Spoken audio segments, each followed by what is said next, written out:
5대 군사 강국이 됐다는데 우리 국민들의 삶은 더 팍팍하고 일터로 나간 사람들이 돌아오지 못하고 있습니다.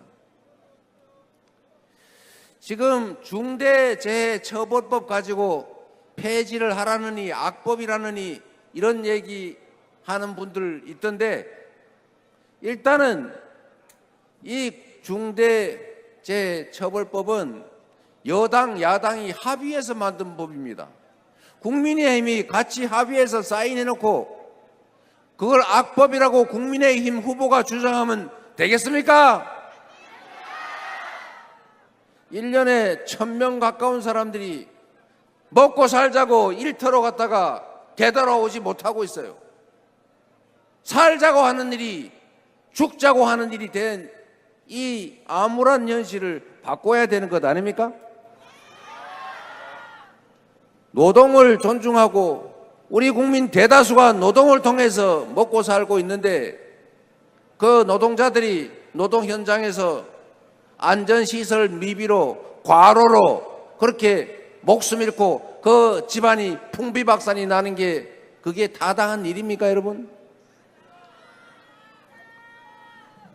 그래서 여러분, 제가 전에 이런 말씀을 드렸는데, 우리는 노동 현장을 관리하는 감독관을 근로감독관이라고 불러요.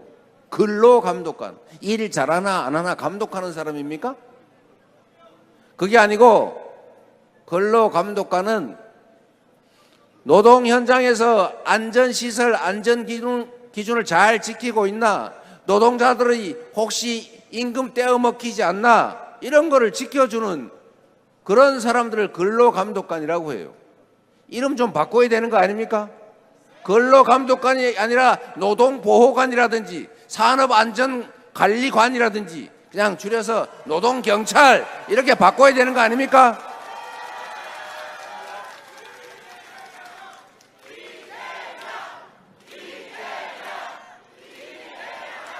우리 군대에서 원래 헌병이라고 하는 게 있었잖아요. 그 헌병도 이름 바꿨어요. 군사경찰. 대한민국에 이 노동자가 천수백만 명 아닙니까? 2천만 명이 넘겠죠.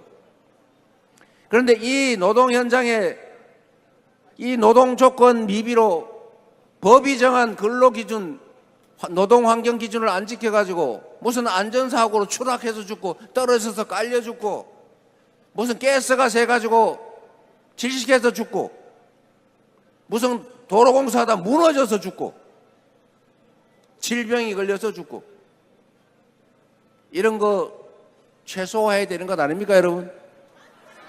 대한민국이 10대 경제 강국이라는데 이 정도는 해야 되는 것 아닙니까, 여러분?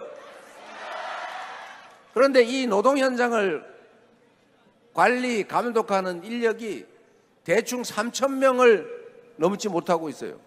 전에는 2,000명인가 그랬는데 그것도 문재인 정부에서 1,000명 늘려서 아마 3,000명쯤 될 겁니다. 이 3,000명 가지고는 체불임금 임금 떼어먹힌 사람들 임금 받아주는 일도 하기 어려워요. 어느 공장이, 어느 산업 건설 현장에서 법이 정한 안전조치를 다 하고 있느냐? 안전대 갖추고 있냐? 추락 방지망 설치했냐? 감독관은 제대로 배치되어 있냐? 이거를 관리를 해야 될 것 아닙니까? 이걸 관리를 안 하니 전부 다 위반하고 있잖아요. 법이 정한 규칙을 다 지키면 물론 돈이 많이 들죠. 돈을 벌려면 돈을 써야 되는 것 아닙니까? 돈이 많이 드니까 그걸 아끼려고 적당히 해요. 사고 웬만해서는 잘 안 하죠. 사람들이 조심하니까. 그런데 가끔씩 사고가 나요. 그럼 사람이 죽고 다쳐요.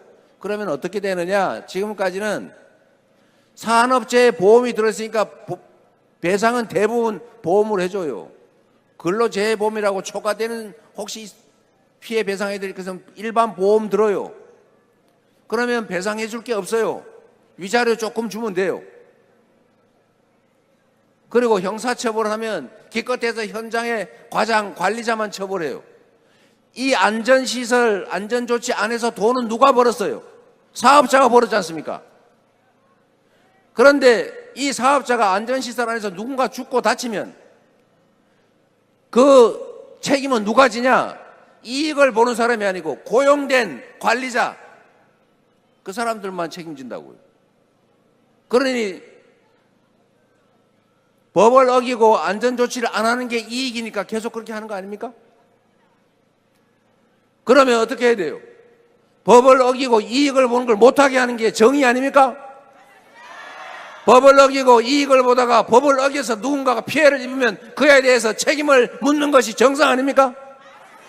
법을 어겨서 이익을 보는 사람이 법을 어겨서 피해를 입은데 책임을 져서 이 책임과 이익이 일치되게 하는 것, 이게 바로 정의고 형평이죠. 맞습니까? 회사가 운영을 하면서 필요한 안전조치, 안전시설 안에서 과실이 있어서 누군가가 많이 다치고 많이 죽었다. 그러면 그 안전조치를 안 한 과실이 있는 사람 책임을 묻자, 형사처벌하자. 이게 잘못된 겁니까? 이걸 왜 폐지하자 그래요? 이거 다 여야가 합의해서 만든 법입니다. 그래서 어제같이 또 누군가가 죽어가지 않습니까? 그나마 그 법이 시행되고 나니까 이 안전조치나 안전시설 안 하면서 이익 보던 사람들이 조금 조심을 해가지고 잘못하면 회사 사주가 그 이익을 보는 사람들이 책임을, 형사처벌을 질 가능성이 있으니까 조심을 한 덕분이겠죠. 그러니까 산업재해 사망자가 줄었다고 합니다. 그 김모 후보께서 그 토론에서 그런 말씀하시던데, 그런 거 처벌해봐야, 사고 난 다음에 처벌해봐야 뭐하냐? 미리 막아야지. 맞는 말 같지요? 그런데 틀린 말입니다. 형벌을 가하는 것은 두 가지 이유가 있어요. 첫째, 이미 저지른 일에 대해서 응보, 보복, 복수를 하는 거죠. 너 이렇게 했으니까 너도 한번 혼나봐. 이런 측면에서는 처벌이 예방 효과가 없다고 볼 수 있죠. 그런데 이거는 정말 한계만 아는 거예요.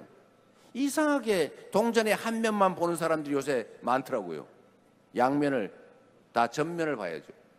형사처벌을 하는 더 본질적인 이유는 예방효과, 일반 예방효과, 특별 예방효과, 이 두 가지가 있습니다. 특별 예방효과는 뭐냐?